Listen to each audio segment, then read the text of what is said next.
Hello all welcome to Simple Maths Magic Tamil. இங்கே என்ன சொல்லியிருக்காங்கன்னா ஏ அண்ட் பி வந்து ஒரு ஒர்க்கை 16 டேஸில் கம்ப்ளீட் பண்ணுவாங்க. ஏ மட்டும் அதே ஒர்க்கை 48 டேஸில் கம்ப்ளீட் பண்ணுவாங்க. பி அந்த ஒர்க்கை எவ்வளோ டேஸில் கம்ப்ளீட் பண்ணுவாங்கன்றதா கொஷின். ஃபஸ்ட்டு வந்து ஏ ப்ளஸ் பி வந்து ஒர்க் ரேட் கண்டுபிடிக்கலாம். ஒர்க் ரேட் பர் டே ஏ ப்ளஸ் பி வந்து 1/16. ஏவோட ஒர்க் ரேட் வந்து 1/48. இப்போ வந்து பியோட ஒர்க் ரேட் தெரியணும்னா 1/16 மைனஸ் 1/48. அதாவது இது எப்படி வந்ததுன்னா ஏ ப்ளஸ் பி வேல்யூ வந்து 1/16 கொடுத்துருக்காங்க. ஏவோட ஒர்க் ரேட் வந்து 1/48. இப்போ பியோட ஒர்க் ரேட் வேணும்னா B equal to 1/16 minus 1/48.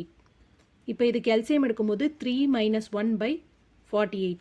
LCM எடுக்கும்போது டினாமினேட்டர் வந்து 48 வரும். 3 இன்ட்டு 16 வந்து 48. ஸோ நியூமரேட்டரில் 3 மைனஸ் 1 ஈக்குவல் டு 2/48.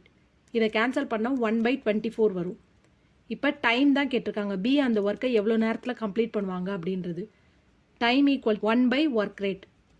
இப்போ 1/24 ஈக்குவல் டு 24 டேஸில் தான் பி வந்து அந்த ஒர்க்கை கம்ப்ளீட் பண்ணுவாங்க. இதுதான் ஆன்சர்.